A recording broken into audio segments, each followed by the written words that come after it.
함께 우리 하나님의 말씀 같이 보겠습니다. 잠언 9장 말씀입니다. 잠언 9장 1절로 18절 말씀입니다. 함께 같이 우리 보겠습니다.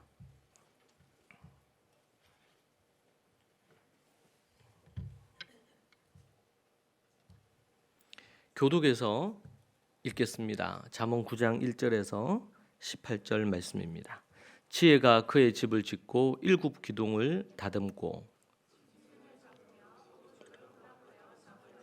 자기의 여종을 보내어 성중 높은 곳에서 불러 이르기를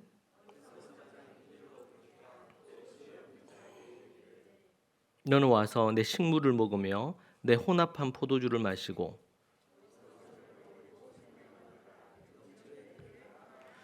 거만한 자를 징계하는 자는 도리어 능욕을 받고 악인을 책망하는 자는 도리어 흠이 잡히느니라.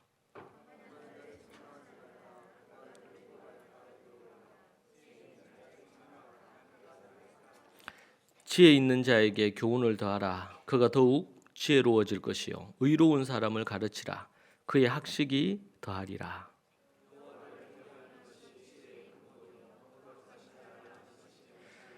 나 지혜로 말미암아 내 날이 많아질 것이요 내 생명의 해가 내게 더하리라.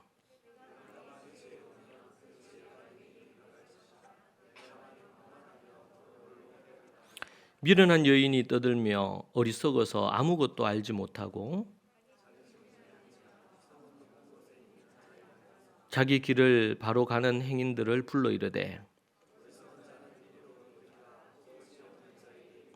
도둑질한 물이 달고 몰래 먹는 떡이 맛이 있다 하는도다. 오직 그 어리석은 자는 죽은 자들이 거기 있는 것과 그의 객들이 수올 깊은 곳에 있는 것을 알지 못하느니라. 아멘. 저 개인적으로 최고의 가수는 손익경입니다. 뭐 우리 교회 이제 찬양 인도자였기도 하고 그런데 오늘 찬양을 들으면서 살아있네 이런 생각이 들고 많이 힘들고 어려운 지난 4년의 시간인데 앞으로도 또 싸워야 될 부분이 있겠지만 하나님께서 그 어려움보다도 더 큰 하나님께서 지혜와 또 은혜를 주시지 않았나 그 생각을 하게 됩니다. 제가 이게 빈말이 아니라 저는 익경자매가 이 찬양을 부를 때에 그 오랫동안 찬양 인도를 했으니까 그 받았던 은혜를 잊지 못해요. 저에게는 그래서 최고의 가수다 그렇게 표현한 부분이고요. 지난 어려운 시간을 통해서 더 성숙하고 더 이뻐지고 입지 못할 옷이 없어졌대잖아요. 이제는 너무 감사하고 앞으로 더 건강하고 또 더 성숙한 영육간에 더 건강해지는 그런 은혜와 역사가 있기를 소망합니다. 오늘 우리가 잠언 9장으로 이제 왔습니다. 잠언에 이제 거의 한 3분의 1 지점 이제 왔고 저 개인적으로는 제가 이제 1월 달 원고를 어제 1월 내년 2024년 1월 원고를 어제 이제 본문을 넘겼거든요. 이제 15장 초반부 정도를까지 연구를 12장부터 15장 초반부까지 연구해서 넘기게 됐습니다. 참 이 잠언을 연구하면서 깨닫고 또 변하고 배우는 것들이 참 너무 많죠. 제가 우리 사진을 좀 몇 장 넘겼는데 혹시 사진 띄워 주실 수 있나요? 오케이, 네, 띄워 주십시오. 제가 오늘 본문이 전체적으로 지혜의 집이라는 부분입니다. 지혜의 집. 네, 따라해 볼까요? 지혜의 집. 잠언 9장은 지혜의 집에 대한 겁니다. 그래서 이 지혜의 집, 지혜가 집을 지었다 이렇게 얘기하죠. 그걸 줄여서 지혜의 집이다 이렇게 표현을 했는데, 그래서 제가 이제 찾아봤어요. 지혜의 집과 관련된 부분이 혹시 또 있나. 그렇게 해서 찾아보니까 기독교 관련된 부분은 없더라고. 그런데 지혜의 집이라고, The House of Wisdom이라고 해서 그 부분에 대한 것이 저 두바이에 있는데, 원래는 이제 그 전에 오래 전에 9세기 정도 경인가 그때 이슬람에서 도서관 연구소죠. 연구소 중에서 역사 속에 한 9세기 경에 지혜의 집이라는 이 연구소가 있었어요. 엄청나게 방대한 책들이고 동서양의 자료들이 이제 모여 있는 부분이었죠. 그런데 이제 최근에 두바이가 이 대단한 도시잖아요. 또 뭐 오일 머니로 해가지고 돈이 엄청나죠. 그런데 이제 그곳에 이제 수년 동안 이 도서관을 만든 거예요.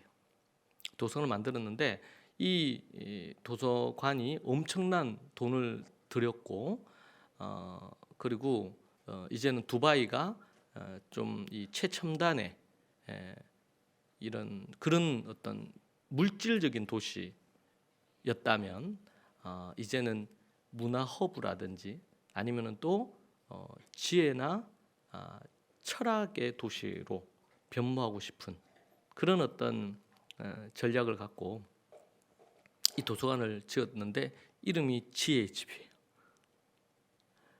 사진 넘겨주시겠어요? 이제 입구입니다. 입구 부분이고 또 넘겨주시고, 네. 총 7층으로 돼 있더라고요. 7층으로 돼 있는 부분인데, 여기에 이제 뭐 원래 도서관 가면 뭐 어린이실 뭐 이런 게 나누어져 있잖아요. 그런 것처럼 그렇게 이제 돼 있어요. 또 넘겨주십시오. 에스컬레이터하고 엘리베이터하고 해가지고 7층에 해당되는 건물이고, 이게 이제 저도 안 가봤어요. 근데 한번 가보고 싶긴 합니다. 넘겨주십시오. 네, 넘겨주시고, 이 외관에서 보면 이런 부분입니다. 그냥 이렇게 봤을 때는 저게 뭐 7층이나 되나 생각했는데 7층짜리 건물이더라고. 저게 막대한 돈을 들여서 만든 부분입니다. 물론 물질적으로 풍요하고 또 향락의 도시로도 또 그렇게 또 즐길 수 있는 거리가 많은 도시로 알려져 있는데, 도서관을 통해서 뭔가, 그래서 이제 이슬람권의 양대 도서관 중에 한 부분으로 새롭게 이제 등장하고 있는 도서관이라 그래요. 마침 이름이 지혜의 집입니다. 그러니까 도서관이 이제 두바이에서 이 도서관을 통해서 꾀하는 것이 있다면, 저곳에는 수많은 이런 책들이 있고 또 책을 읽고 연구하면서 지혜를 얻고자 하는 이런 바람이 그 이름에 담겨 있지 않나 생각이 들어요. 성경에서는 이 지혜의 집을 잠언 9장에서 우리는 만납니다. 물론 두바이에 있는 저 지혜의 집이 참 너무 좋아 보입니다. 그리고 그 속에는 요즘은 뭐 이제 이 그 중동 지역에서 축구도 이제는 유럽이나 여기가 아니고 거기 있는 선수들을 다 이제 해가지고 리그를 그쪽에 만들어서 그쪽이 이제 축구의 중심이 되게 하려는 전략적인 것이 보이기도 합니다. 그런 어떤 상황 가운데 있는데, 성경은 우리에게 이 지혜의 집을 어떻게 말하고 있는지, 그리고 이 지혜의 집이 가져다 준 우리에게 주는 메시지가 생각보다 엄청 큰 부분이구나라는 것을 이 잠언 9장을 연구하면서 좀 깨닫게 됐습니다. 제가 금요일에도 이 부분에 대해서 언급했는데 어떻게 보면 좀 2부에 속한다고 할 수 있겠습니다. 성경은 이 지혜의 집, 우리 잠언 9장에 나오는데 지혜의 집이라 그러죠. 또 우리가 이제 생각해 보면 말씀의 집이라고도 성경 구약과 신약에서도 언급을 합니다. 또 기도의 집이라고 얘기하는 그런 대목들도 나오죠. 그래서 성전은 하나님 앞에 기도의 집이라 그렇게 얘기하고, 예수님이 탄생하셨을 때도 시므온과 안나 같은 분들은 그 성전에서 저들이 추야로 기도했던 것을 볼 수가 있습니다. 성경에서 말씀의 집, 기도의 집, 이런 부분들에 대한 그 부분이 오늘 우리가 잠언 9장에 등장하는 지혜의 집이 신약으로 가면 말씀의 집, 기도의 집, 물론 지혜의 집이기도 합니다. 이것을 초대교회 이전에도 그들에게 그러한 곳이 있었습니다. 그러한 곳이 있었어요. 그곳을 베이트 미드라시라고 했습니다. 배움의 집이다. 배움의 집이다. 히브리어로 베이트 미드라시. 따라하시죠. 베이트 미드라시. 베이트 미드라시. 초대교회 안에는 두 가지 기능이 있다 그랬습니다. 하나는 베이트 크레세트라고 해서 이거는 모임의 집이다. 교제하고 하나님께 예배하는 집이다. 집. 베이트 미드라시. 베이트 크레세트. 모임의 집, 예배의 집, 이런 의미예요. 베이트 미드라시는 배움의 집. 다르게 표현하면 지혜의 집이라고도 잠언 말씀을 갖고 얘기한다면 얘기해 볼 수도 있겠어요. 교회 안에는 이 두 가지 기능이 있어요. 하나는 예배하는 공간, 교제하는 공간. 또 하나는 배우는 공간, 지혜를 얻는 공간. 말씀을 공부하는 공간. 그래서 이것을 현대의 표현으로는 학교다. 베이트 미드라시는 이렇게도 표현을 했습니다. 이 두 가지 기능이 교회 안에 있어야 되는 부분이죠. 이게 없으면 어렵다. 그래서 이 고세진 박사, 이스라엘에서 오랫동안 그 이스라엘 예루살렘에 있는 대학의 총장으로 하시고 고고학자신데, 그분이 이제 현대 교회는 이 베이트 크레세트는 있는데 교제도 하고 예배도 드리는데 베이트 미드라시를 잃어버렸다. 그렇게 얘기를 했습니다. 전적으로 저는 공감을 합니다. 더 이상 교회가 지혜의 집이어야 되는데 지혜의 집이 아닌 모습을 보여주고 있다는 것이죠. 그래서 이 지혜의 집은 고로 이 시대의 교회입니다. 믿음의 집이요, 기도의 집이요, 말씀의 집인 교회를 가리키는 부분입니다. 교회가 이제 그 베이트 미드라시의 이 지혜의 집의 역할을 잃어버린 모습을 우리는 보고 있는 부분입니다. 그래서 유럽부터 시작해서 전 세계가 교회들이 그리고 다음 세대들이 주님을 떠나고 있는 것이 현실입니다. 자, 이 지혜의 집에는 누가 와야 되느냐? 이 지혜의 집에 누가 와야 되느냐라고 할 때 4절에 보니까 오늘 읽은 말씀의 4절에 어리석은 자는 이리로 돌이키라. 또 지혜 없는 자에게 이르기를, 이렇게 얘기하고 있어요. 이 지혜의 집에는 지혜 있는 자도 올 거지만 지혜 없는 어리석은 자도 이리로 돌이키라. 이리로 와서 이곳에서 그들이 지혜 없는 그들이, 어리석은 그들이 지혜로워져야 된다는 것을 말해주고 있는 부분입니다. 어리석은 자, 지혜 없는 자, 이 모든 이들이 초대되어서 여기서 뭐예요? 함께 음식을 먹는 부분을 얘기합니다. 잔치자리라고 얘기하죠. 지혜의 집이 있고 지혜가 집을 짓고 거기에 뭐야? 7개의 기둥을 세우고, 그리고 그 7개의 기둥의 안전한 곳에서, 그곳에서 뭐가 벌어져요? 잔치가 벌어져요. 이 잔치가 벌어진다 그러면 이스라엘에서는 뭘 떠올려? 뭘 떠올려요? 절기를 떠올려요. 명절 절기를 떠올리는 거예요. 잔치가 벌어져요. 그리고 그곳에서 초대받은 자들이 함께 먹고 마시면서 몇 날 며칠을 즐기고 누리고 함께 교제하고 그런 시간을 갖게 되는 것이죠. 그들이 초대받은 이유는 뭘까요? 그들이 초대를 받아요. 초대받은 이유가 뭐냐? 잠언 1장, 우리 1장 2절부터 7절을 보면 그게 나옵니다. 다윗의 아들 이스라엘 왕 솔로몬의 잠언이라. 그렇게 하고 나서 2절부터 잠언을 기록한 목적이 나와요. 지혜의 집을 만드는 목적이라고도 할 수 있겠어요. 첫 번째가 지혜와 훈계를 알게 하며 명철의 말씀을 깨닫게 하기 위한 겁니다. 지혜와 훈계를 알게 하고, 지혜가 무엇인지 훈계가 무엇인지, 우리 지금 계속 훈계에 대한 말씀을 보고 있죠. 응? 훈계를 귀히 여기고 훈계를 받아들이고 아비의 훈계를 듣고 어미의 법을 떠나지 말고, 이 얘기가 계속 나옵니다. 12장부터 15장까지는 더 많이 나와요. 지혜와 훈계를 알아야 돼요. 훈계. 이 시대는 훈계를 몰라요.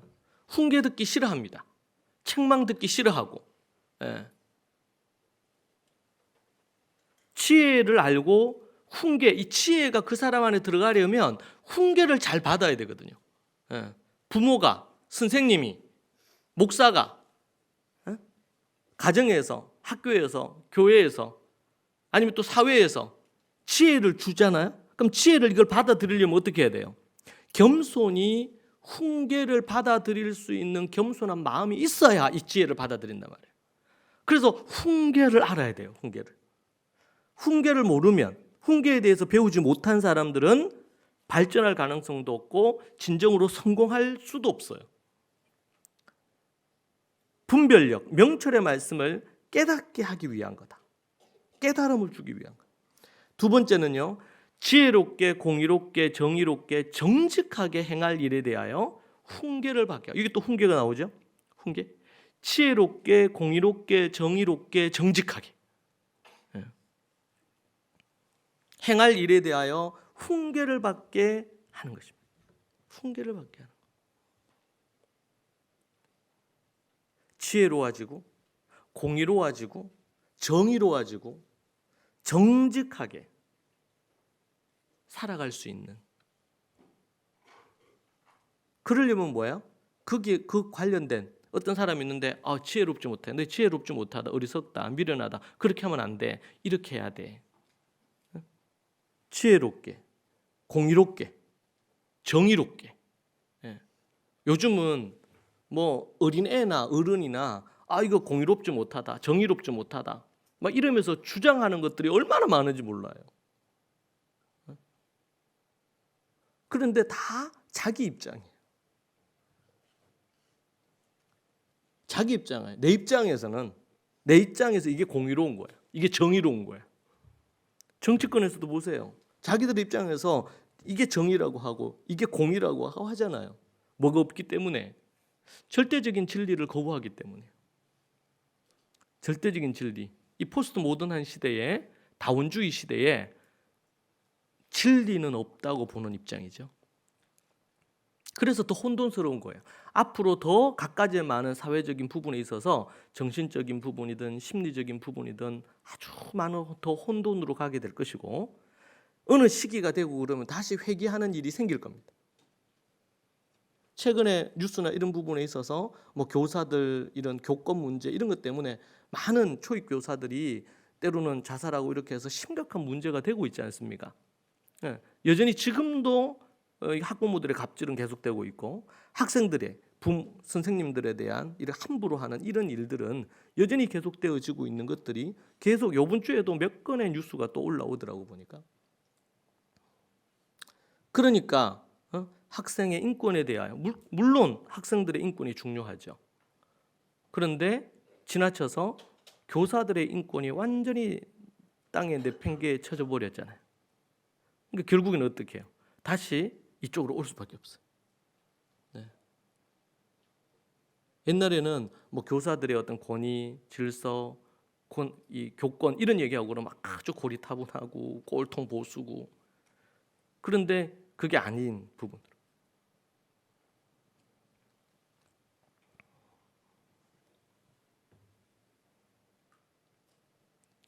공의와 정의를 자기 마음대로 해석하거든요.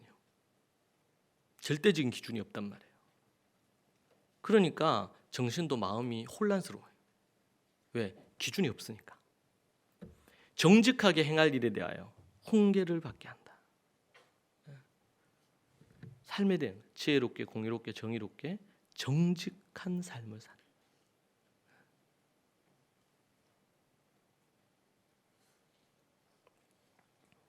어리석은 자를 슬기롭게 만들고 젊은 자에게 지식과 근신함을 주기 위한 것이고, 지혜 있는 자는 듣고 학식이 더하고 명철한 자는 지략을 얻게 돼. 지혜 있는 자는 듣고, 왜? 들을 귀가 있거든요. 지혜 있는 사람들은. 어리석은 사람들은요, 들을 귀가 없어요. 듣는 게 일단 중요하겠죠. 경청하는 거.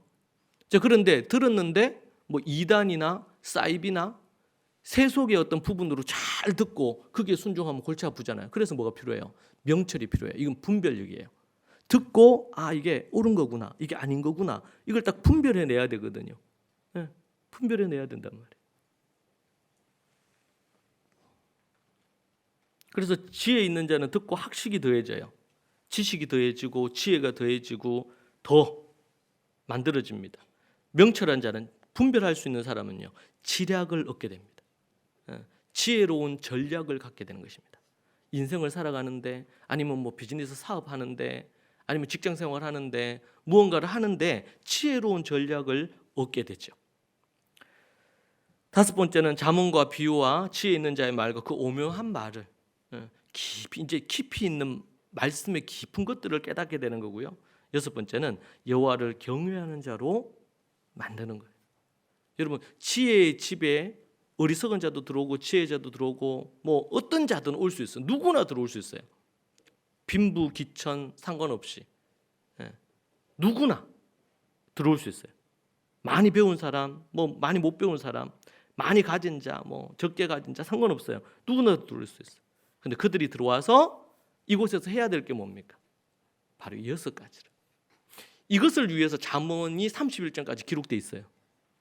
잠언의 기록의 목적입니다. 그러니까 잠언에 어디든 뚝 이렇게 열어가지고 꺼내면 이 6가지 중에 하나에 딱 걸리겠죠. 6가지 중에 하나. 저는 이제 잠언을 뭐 많이 읽고 하야도 하고 이렇게 했지만, 연구를 이렇게 하면서 참 깨닫는 귀한 것은 뭐냐면, 여호와 경외에 대해서 이렇게 많이 얘기하는지 몰랐어요. 잠언이. 어떤 얘기를 할 때마다 여호와를 경외하고, 그 하나님이, 사람이 아무리 계획을 한다 해도 그 길을 이끄시는 이는 하나님이신 그 부분에 대한 사상 자체가 하나님의 주권 사상, 하나님 경외 사상, 이것이 잠언 전체에 쫙 깔려 있잖아요. 그 토대 위에 게으르지 말아야 되고, 뭐 많이 뭐든 간에 배워야 되고, 개미에게까지 가서 배워야 되니까 이런 부분에 대한 가르침들을, 또 가난에 머물러 있지 않고 부하게 되는 거, 갖가지 많은 것들에 대한 얘기들을 우리에게 하고 있습니다. 이 말씀을 우리가 잠언 1장 2절부터 7절의 이 말씀을 우리가 본다면 이게 뭐예요? 지혜의 집에 들어온 자들이 해야 될 일, 또 얻게 되는 것들이라고 볼 수 있겠습니다. 바울은 디모데후서 3장에서 성경의 기록의 목적을 얘기합니다. 15절에 보면 또 어려서부터 성경을 알았나니 성경은 능히 너로 하여금 그리스도 예수 안에 있는 믿음으로 말미암아 구원에 이르는 지혜가 있게 하느니라. 여기 보니까 지혜를 표현하는데 구원에 이르는 이 복음이죠. 구원에 이르는 이 복음을 뭐라고 표현했어요? 뭐라고 표현했습니까? 지혜다 그랬단 말이에요. 지혜. 그러니까 우리는 잠언에서 지혜에 대한 얘기가 많이 나오고 다른 성경에서는 지혜에 대해서 안 나올 것 같은데, 우리가 일반적으로 갖고 있는 크리스찬들의 생각이잖아요. 그런데 아니야. 곳곳에 이 지혜라는 부분들을 사용을 해요. 구원에 이르는 지혜가 있게 한다. 최고의 지혜 아니겠습니까? 최고의 지혜.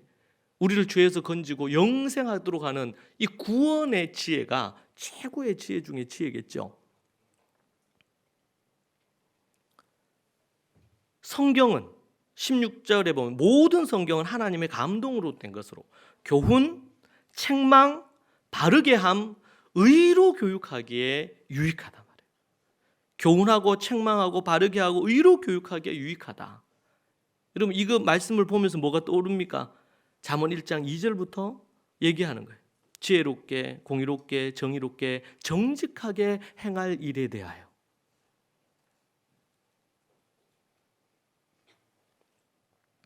이는 이렇게 하는 이유가 모든 성경이 교훈 책망 바르게 하면 의로 교육을 해요.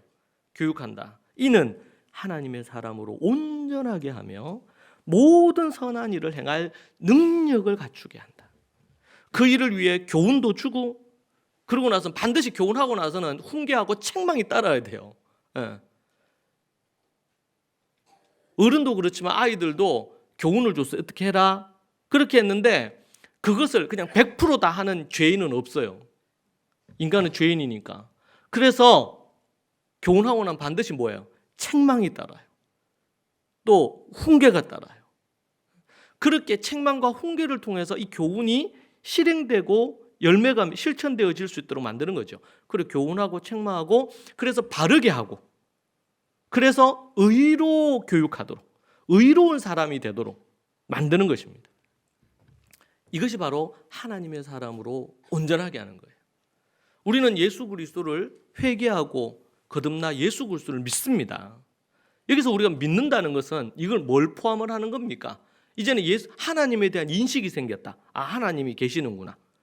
아니면 예수 그리스도가 십자가에 달려 죽으셔서 우리에게 생명을 주셨구나. 에? 이런 부분에 대해서 이게 인식되는 것과 인식되어지는 것이 마음으로 믿어야 되겠죠. 머리로 아는 것은 믿음의 출발은 될 수 있어도 그것이 믿음은 아닙니다. 그게 진짜 믿음이 되려면 마음에 와 닿아서 깨달아져야 돼요. 그러니까 악한 마귀 사단이 영안을 가려놓으면 뭐예요? 그게 깨달아지지 않는 거예요. 이런 복음이 하나님의 말씀이 어디 숨겨져 있습니까? 아니죠. 그냥 공개되어 있잖아요. 누구나 원하면 성경책 살 수도 있고 다 오픈되어 있어요. 요즘은 유튜브나 이런 게 너무 발달해가지고 목사님들의 설교나 이런 것들이 다 있어요. 다 오픈되어 있어요. 복음, 진리 다 오픈되어 있습니다. 그런데 누구는 그것을 듣고 회개하고 돌이켜서 하나님께로 나아오고 그렇게 하는가 하면 도리어 누군가는 대적하기도 하고 다 다르게 반응한단 말이에요.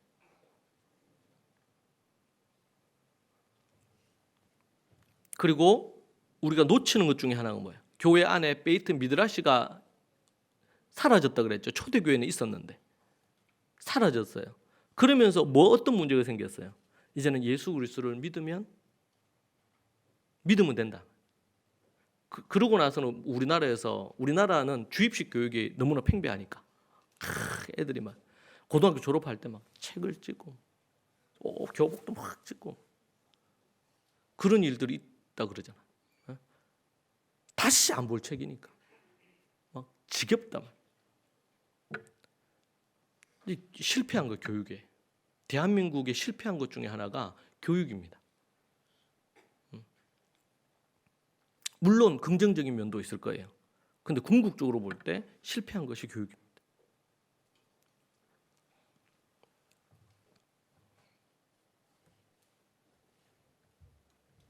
그러니까 교회에 들어와서도 예수님을 믿으면 됐지 성경을 왜 공부하냐 말이에요. 성경을 꼭 읽어야 되냐 말이에요. 여러분 공부에 있어서 학습에 있어서 매우 중요한 게 읽기잖아요. 읽고 연구하고 이렇게 해야 되잖아요. 공부해야 되잖아요. 근데 그걸 싫어해 한국 사람들. 그러니까 교회 들어왔는데 예수님을 믿었는데 성경에 보니까 이 말씀을 묵상하고 하야하고 연구하고 이래야 되는데 학교 다니면서 죽도록 하기 싫은 게 공부인데 교회 오니까 또 공부해야 된다는 거예요. 그러니까 안 해 교회 와서. 믿으면 됐지. 그냥 믿으면 천국 가는 거 아니냐 말이에요. 이 문화가 바뀌지 않은 이상 희망이 없어요. 그러니까 뭐 1000만 기독교인인데 이런저런 일이 터지고 그러면은 순식간에 700만, 600만, 500만 앞으로 20년 안에 200만까지 줄어들 거라고 학자들이 얘기를 하더라고요. 왜 그렇습니까? 공부를 안 한 거예요. 성경을 공부 안 하고 그리고 공부를 안 하니까 뭐가 안 생겨요? 기독교적인 세계관이 안 생기죠. 가치관이 안 생기고 그러니까 엉뚱하게 사는 거예요. 오늘 우리 입경자매 간증을 했는데 그 간증을 들으면서 그냥 어려움이 생기고 아프다고 저런 간증이 나오는 건 아니겠죠. 하나님의 말씀을 통해서 자신의 삶을 깊이 재조명해 보는 거예요. 말씀이 그 안에 없으면 저런 깨달음도 없습니다. 가죽이 있어야 털이 난다는 말이 있어요. 뭔가 근거되는 게 있어야 됩니다. 근데 예수님 믿고 교회를 다녔는데 10년, 20년, 30년, 40년 다녔는데 어떤 어려움만 좀 와도 포기하는 이런 경우들이 생기잖아요. 왜 그래요? 말씀이 없기 때문에 그래요.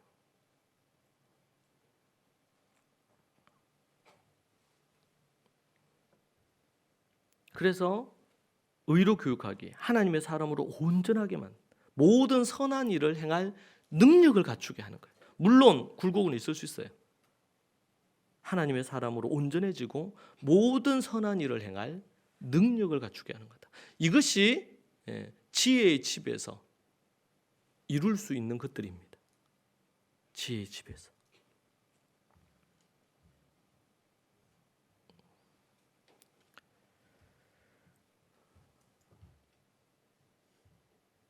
교회는 지난 1700년 넘는 시간 동안 성경의 지혜, 하나님의 지혜, 잠언의 지혜 이런 것들은 헌신짝처럼 버려버렸습니다. 그리고 오직 뭐예요? 말씀, 기도, 전도, 선교 이런 부분에 대한 것만 생각을 했단 말이에요. 그래서 삶의 실제적인 부분들에 대한 거를 어떻게 해야 될지 몰랐어요. 그러니까 우리나라의 많은 우리 크리스찬들이 가장 많은 어려움을 겪는 것 중에 하나가 재정적인 어려움. 왜? 돈에 대해서 가르치질 않았어요. 돈을 어떻게 벌고 어떻게 써야 되는지. 우리가 예전에 2달 동안, 작년이었나요? 돈과 관련된 것만 토다의 삶을 2달 동안 했었어요.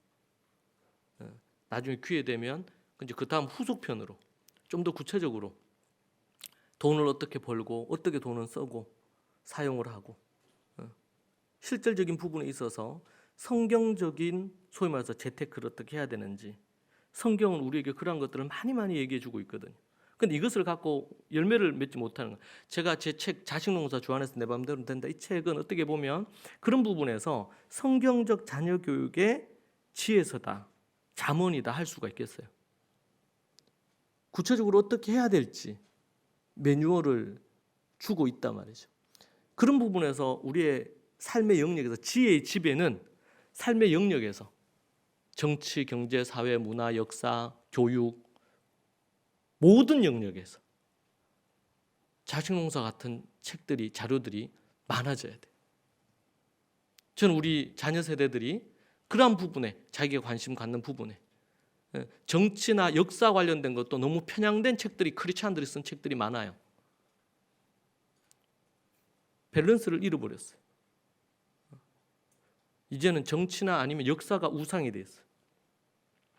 크리스찬 마인드로 성경을 통해서 성경의 이 안경으로 역사를 봐야 되죠.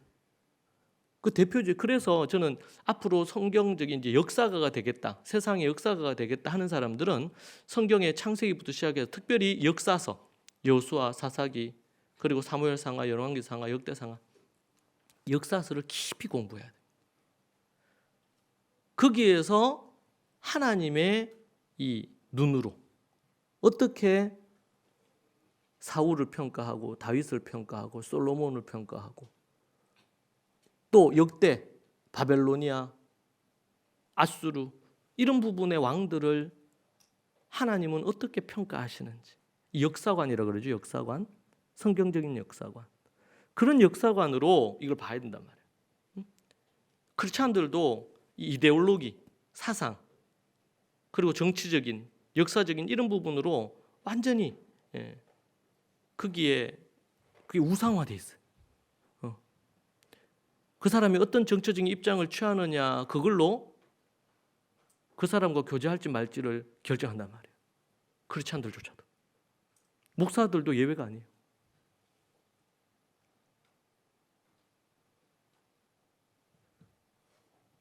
이데올로기 앞에서는 복음도 아무런 의미가 없더라고요. 목사들도.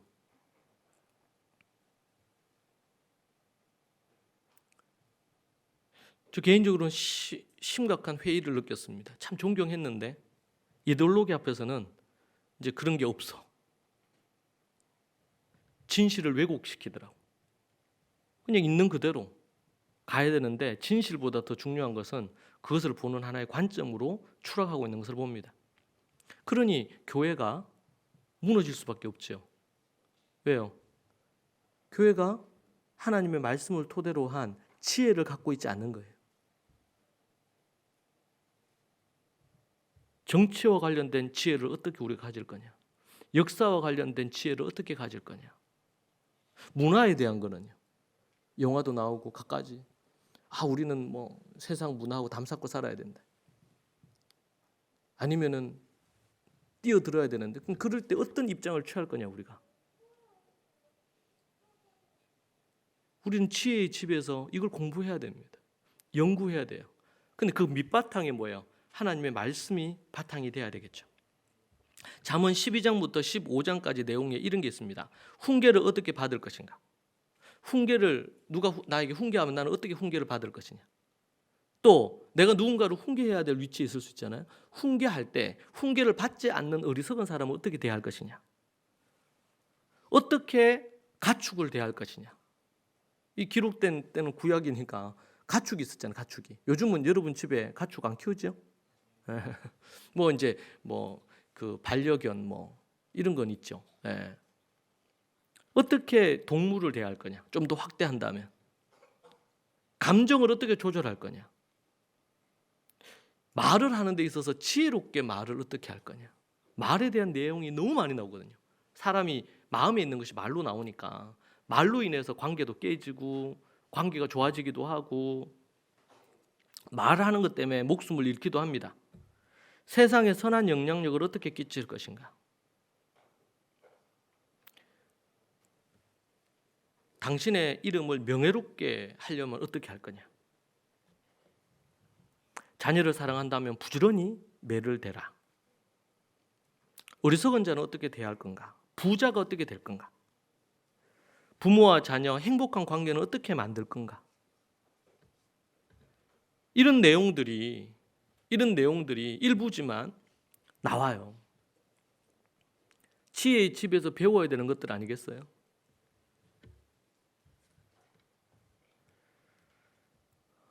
우리는 잠언의 기록 목적을 따라서 이것을 배우고 익히고 이렇게 하는 것이 필요합니다.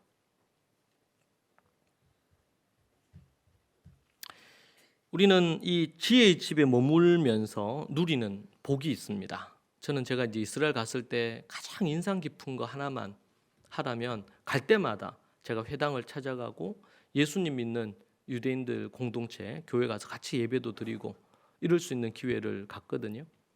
그리고 이제 뭐 예시바라는 곳도 갑니다. 이제 그런 곳에 가면서 이제 어떻게든 초대교회에 아니면 또 예수 그리스도를 믿는 초대교회의 흔적들을 찾으려고 우리 코로나 전까지만 해도 거의 뭐 자주 갔었죠. 미국을 가든 이스라엘을 가든. 근데 그들은 노년이 됐을 때도 생이 호흡이 붙어 있는 한 그들은 어디 와요? 매일매일 우리로 얘기하면 교회를 옵니다. 그리고 시므온과 안나처럼 기도하고 그리고 말씀을 공부합니다. 읽고 공부하고 토론하고 가르칩니다.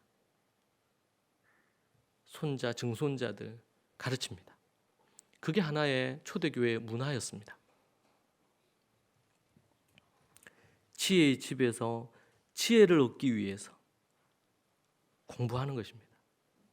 그럴 때 어떤 복을 누리겠습니까? 풍성한 삶을 살 수가 있습니다. 4절에 보니까 지혜자와 어리석은 자에게 지혜 없음을 훈계할 때에 관련된 부분에 대한 내용들이 나옵니다. 거만한 자는 징계를 안 받습니다. 훈계도 안 받습니다. 책망을 들어도 도리어 책망하는 자를, 권위자를 욕하고 흠잡고 뒤에서 욕합니다. 그래서 거만한 자를 책망하지 말라는 거예요. 왜? 미워할 거니까. 미워할 거니까. 지혜 있는 자를 책망하라. 그렇게 얘기합니다. 지혜 있는 자는요, 책망을 들으면 고쳐야 될 것들을 고치게 됩니다. 그리고 지혜자들의, 책망하는 사람의 지식과 지혜를 얻으니까 이 사람이 더 지혜로워지겠죠. 의로워지겠죠. 그래서 9절에 보니까 지혜 있는 자에게 교훈을 더하라. 그가 더욱 지혜로워질 것이요 의로운 사람을 가르치라. 그의 학식이 더하리라. 학식이 더해져서 풍성해져요. 여러분, 무엇을 하든지 간에 먼저 배우십시오. 어떤 걸 하더라도, 여러분, 우리가 수영을 배우러 가면 수영 먼저 기본적으로 강습을 받잖아요. 그렇게 하고 나서 하지 않습니까? 탁구를 배운다. 그럼 탁구 기본 자세라든지 이런 것을 배우지 않겠어요? 예? 그런 것처럼 여러분들이 예를 들면 내가 주식을 하고 싶다. 예? 그럼 뭐 해야 될까요? 주식을 하고 싶다. 그럼 뭐 해야 되죠? 먼저 주식 통장 만들고 주식 사면 됩니까? 최소한 1년 정도, 아니 2년 정도 주식에 관련된 필독서를 반드시 읽어야 됩니다. 주식과 관련된 바이블들이 있어요. 그렇죠? 투자를 위해서 기본적으로. 그러니까 반드시 읽어야 돼요. 공부해야 됩니다. 최소 10권. 네. 만약 그렇게 읽지 않고 주식 투자를 하게 되면 반드시 돈을 잃습니다. 잃어버려요. 똑같아요. 여러분, 우리가 칼이 있으면 좋은 셰프는 이 칼 가지고 엄청난 이렇게 하고 그러면은 멋진 요리를 만들어내잖아요. 그 칼을 갖고. 근데 그게 칼이 강도한테 들려져 있으면은 사람의 생명이 위협하잖아. 뭐든 간에 다 이제 도구란 말이에요. 요즘 이제 코인 관련된 얘기 많이 나오죠. 코인으로 해서 전 재산을 날렸다, 어쨌다, 저쨌다 얘기들 있죠. 예. 그럼 내가 코인을 할지 말지 뭐 해야 될까요, 먼저? 어이구, 어느 놈이 비트코인을 해가지고 엄청나게 돈을 벌었대. 여러분, 그런 소문이 이미 나오는 시점이면 그때 딱 코인에 들어가면 어떻게 될까요?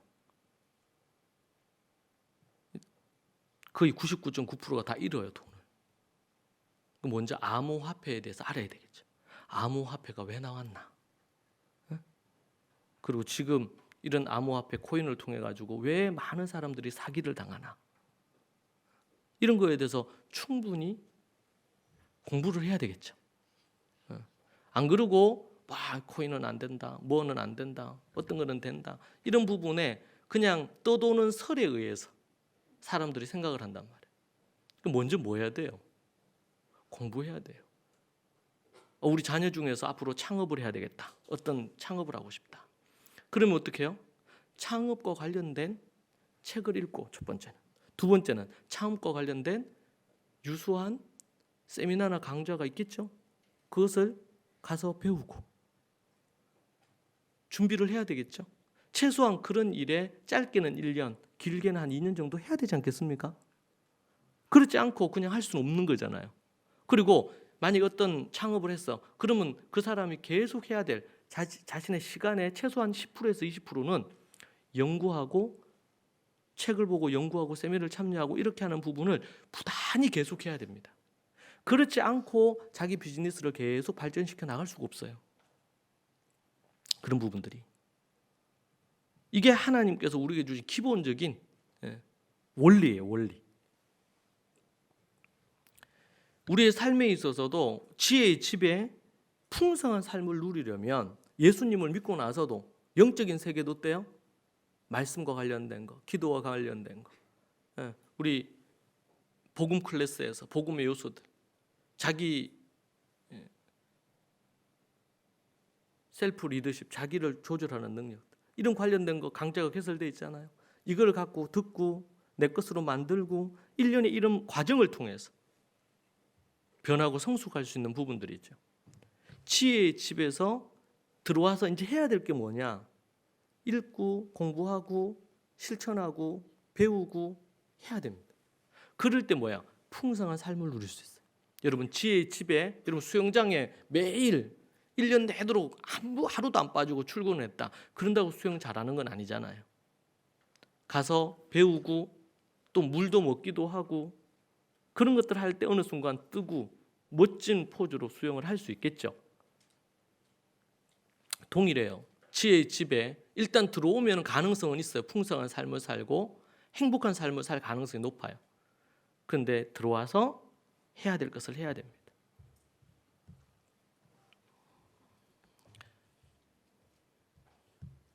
두 번째는 어리석음을 버리고 명철한 삶을 살 수 있습니다. 지혜의 집에 들어오면 지혜가 무엇인지 계속 배웁니다.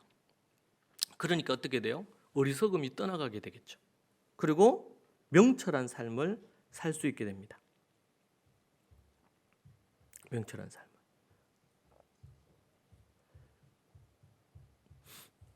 6절을 보면은요. 어리석음을 버리고 생명을 얻으라. 명철의 길을 행하라. 지혜의 집에 들어와서 어리석음을 버리고 생명을 얻는 그 작업을 계속해야 됩니다. 또 명철의 길을, 지혜와 분별력을 가진 길을 배워서 그것을 행하는 것입니다. 실천하는 것입니다. 여러분들이 듣고 그치면 안 됩니다. 잠언의 말씀을 듣고 그쳐서는 안 됩니다. 아비의 훈계를 듣고 어미의 법을 떠나지 마라, 이런 말씀이 있습니까? 그러면 이 말씀을 실천해야 됩니다. 게으른 자는 개미에게 가서 배워라. 게으름에 대한 게 나오죠. 그러면 게으름에서 어떻게 벗어나서 부지런함으로 살아갈 거냐, 그런 부분에서 성경에서 게으름에 대한 것을 찾아보고 기반을 만들고, 그리고 여러분 이 성실함, 부지런함, 자기 관리를 잘하는 거, 이런 거 관련된 좋은 책들도 많이 있겠죠. 여러분 그런 책을 반드시 읽으십시오. 나는 좀 게으름에 문제가 있는 것 같아. 나는 생각이 너무 많아. 염려가 너무 많아. 걱정이 너무 많아. 그럼 그 관련된 부분에 대한 걸, 성경적인 부분을 먼저 연구해서 정리해서 여러분들이 하야도 하고, 성경적인 게으름에 대해서 정리하고, 성경적인 가난에 대한, 부에 대한 거 정리하고 반드시 공부를 하란 말이에요. 뿌린 대로 거두는 거예요. 노력하고 애써야 돼요. 주님의 십자가의 은혜는 우리 주님이 대신 해주셨어. 그래서 우리는 거저 받았어요. 그러나 거저 받은 이 은혜를 풍성한 삶으로 가져가려면 우리가 뿌리고 노력해야 돼요. 그렇지 않으면 얻어지지 않습니다. 그런데 성도들, 많은 그리스도인들이 그냥 교회 와서 예배 드리는 것으로 크리스찬의 삶을 다 하는 것으로 생각을 자꾸 하려고 해요. 그러면 안 됩니다. 어리석음을 버리고 명철한 삶으로 자꾸 나아갈 수 있어요. 어디에 머물면? 지혜의 집에 머물면. 지혜의 집에 머물면. 7개의 기둥 완벽하죠. 흔들림이 없어요. 요동함이 없어요. 크리스찬들이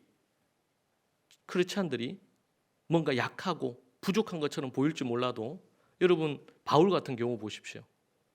스스로 죽음의 길을 선택하잖아요. 복음을 위해서. 그는 당당하죠. 자신의 길을 가는 거예요. 마지막으로 생명과 영생을 얻는 삶을 삽니다. 이 지혜의 집에 머물게 될 때 생명과 영생을 얻습니다. 말씀 보면 6절을 볼까요? 어리석음을 버리고 생명을 얻으라. 생명을 얻죠. 10절을 보면요. 여호와를 경외하는 것이 지혜의 근본이요 거룩하신 자를 아는 것이 명철이니라. 그렇게 얘기했습니다. 18절에 오직 그 어리석은 자는 죽은 자들이 거기 있는 것과 그의 객들이 서울 깊은 곳에 있는 것을 알지 못하느니라. 어리석은 자는 서울, 죽음과 지옥으로 떨어져요. 그런데 지혜로운 사람은, 지혜자는요, 믿음의 지혜자들은 소울이 아니라 영원한 저 천국에 들어가고 영생을 얻게 된다고 우리에게 말씀해 주고 있는 부분입니다. 생명과 영생을 얻게 됩니다. 여호와를 경외함으로 이 생명과 영생의 복을 누립니다. 절대로 소울에 머물지 않습니다. 이미 소울에 머무는 어리석은 부자는 거지 나사로는 천국 들어갔지만 어리석은 부자는 지옥불에 떨어졌지요. 어리석은 부자는 이 땅에 사는 날 동안 엄청나게 돈이 많았습니다. 그래서 곡식을 넣을 창고를 더 늘리자고 했어요. 그런데 이 땅에 살 동안 거지 나사로는 말 그대로 거지였습니다. 부잣집 앞에서 구걸을 하며 살았습니다. 그는 몸도 불편하고 안 좋았던 것 같아요. 그래서 개들이 나와서 그 헌대를 핥기도 하고 그랬다고 하죠. 거지 나사로의 모습입니다. 그런데 천국에서는 판이 뒤집혔어요. 나사로는 아브라함의 품에서 천국에서 풍족하게 누리고 행복하게 영생을 누리며 천국에서 사는데, 어리석은 부자는 지옥에 떨어져서 손끝에 물 한 방울의 갈증을 호소하는 그런 처지로 바뀐 것입니다. 여러분, 이 땅에서 눈에 보이는 그것이 전부가 아닙니다. 여러분, 지혜의 집에, 믿음의 말씀에, 교회에 머물면서 여러분들이 지혜를 배우시고 말씀을 배우시고 삶의 풍성함으로 나아가는 그런 부분들에 대한 지혜를 얻으십시오. 잠언이 그 지혜를 우리에게 풍성하게 말해주고 있고, 그것을 토대로 해서 더 깊은 지혜에 이르도록 우리를 이끌어주는 세상의 수많은, 앞에서 우리가 봤죠? 두바이에 있는 그 수많은 책들, 세상의 책들 많습니다. 제가 최근에도 어제까지 해서 한 400배 되는 책을 읽게 됐는데, 거기에 보니까 한 5% 정도 좀 성경적이지 않는 부분이 있어요. 받아들이기 어려워요. 그런데 95% 정도가 아주 좋은 내용이었습니다. 그러면은 어떤 주제에 대해서 성경적인 기반을 먼저 갖고 그 위에서 세상의 수많은 책들 중에서 이걸 그러니까 분별력이 생기잖아요. 그러면 다른 책들을 읽으면서 얻을 것들, 취할 것들. 예수님은 바리새인들, 서기관들에게도 뭐 하라고요? 배우라고 했잖아요. 그렇죠? 개미에게까지 배우는데 바리새인들에게 배울 게 있어요, 없어요? 있죠. 네? 있죠. 그들의 행위는, 외식적인 행위, 율법적인 행위는 따르지 말되 그들의 말은 배우란 말이에요. 자칫 잘못하면 크리스찬들이 외딴 섬이 될 수 있어요. 우리끼리 와 너무 좋다, 와 할렐루야, 이렇게 그냥 그렇게 해주죠. 우리 크리스찬들 중에서, 우리 자녀들 중에서 많은 우리 자녀들이 책도 쓰는데 그 책이 신앙 서적일 뿐만 아니고 세상에서도 영향력을 미치는 그런 좋은 책들을 많이 썼으면 좋겠어요. 세상의 빛과 소금이 되고 선한 영향력을 이 세상에 미칠 수 있도록. 잠언은 어떻게 보면 그런 부분에서 세상과 다리를 놓을 수 있는 너무나 기가 막힌 우리에게 귀중한 성경이라고 생각합니다.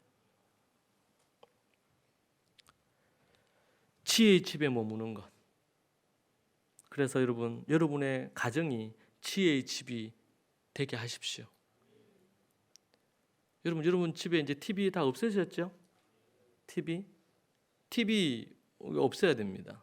여러분 가정에서는 스마트폰이나 아니면은 뭐 이거 전자기기, 패드나 노트북 이런 걸로 뭐 게임이라든지 또 아니면은 이런 유흥을 즐기는 것에 그쳐서는 안 돼요. 가족들끼리 좋은 뭐 다큐멘터리라든지 좋은 프로가 있으면 정해놓고 뭐 다운 받거나 어떻게 해가지고 볼 수 있겠죠.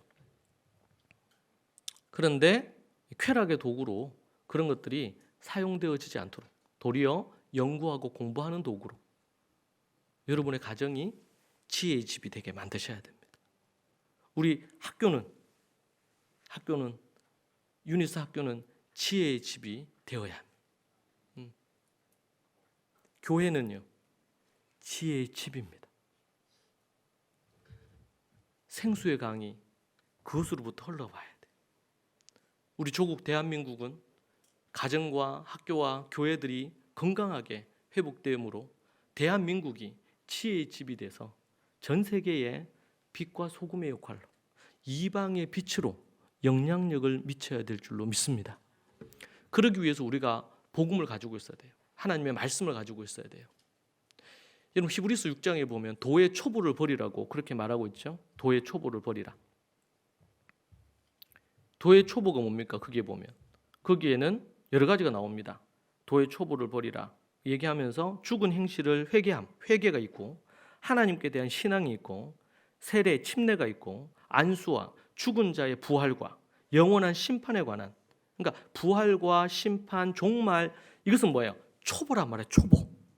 신앙의 초보. 회개, 믿음, 침례, 안수, 부활, 심판, 도의 초보예요. 이 도의 초보를 바탕으로 그 위에 뭘 세워야 돼요? 앞에서 얘기한 것처럼 어떻게 하면 돈을 벌고 쓸지, 어떻게 하면 가정을 믿음으로 잘 세울지, 어떻게 하면 자녀를 믿음으로 교육할지, 이 세상에서 문화적으로 어떻게 크리스찬이 문화적으로 어떻게 살아갈지, 삶의 실제적인 거, 관계는 어떻게 맺을지, 내 인생에 오늘처럼 위기가 왔을 때 그 위기에서 어떻게 그걸 극복할 수 있을지. 원리도 있지만 오늘 우리 입경자매 간증은 뭐예요? 삶에서 체득된 성경적인 깨달음이에요. 여러분 인생의 입경자매처럼 어려움을 우리가 만날 수 있잖아요. 그럴 때 먼저 그 어려움을 겪고 이겨내는 과정 속에 있는 그 이야기는 우리에게 또 다른 힘을 주거든요. 그래서 감사한 것들은 네들 곳까지 있었잖아요. 저는 그걸 몇 번 읽었거든요. 성경의 말씀이 한 개인에게 녹아내려져서 그것이 열매로 맺혀진 이야기. 제 자신농사 책도 그렇죠. 어떻게 자녀를 믿음으로 교육할 건지. 여러분 많은 사람들이 제가 우리 자녀들을 그거 하고 학교를 세우고 홈스쿨하고 이렇게 한 거에 대해서 사람들이 많이 묻습니다. 또 많이 부러워해요. 최근에도 제 딸하고 어떤 부분 했는데 그걸 우리에게 너무나 자연스러운 모습인데, 자연스러운 모습인데 어떻게 딸하고 그렇게 친할 수 있느냐. 제가 이제 우리 딸을 데리고 어디 이런 박물관에 갔단 말이에요. 박물관. 그러니까 거기 있는 분이 어떻게 오셨냐. 추운 날씨에 어떻게 오셨냐. 어떻게 중학생, 중3이라 그러는 게 중학생이 아버지를 따라서 올 수 있느냐. 지들끼리도 아니고. 너무 신기한 눈으로 보는 거예요. 그래가지고 이 선물을 주더라고. 관련된 도록 이런 거 선물. 근데 그걸 부러워하고 좋아할 수는 있는데요. 그것을 위해서 해야 될 것을 하는데 헌신하기는 힘들어해요. 대가를 지불하지 않으려고 해요. 이게 대가 지불하지 않고 얻어지는 것은 하나도 없어요. 세상에 어떤 것도.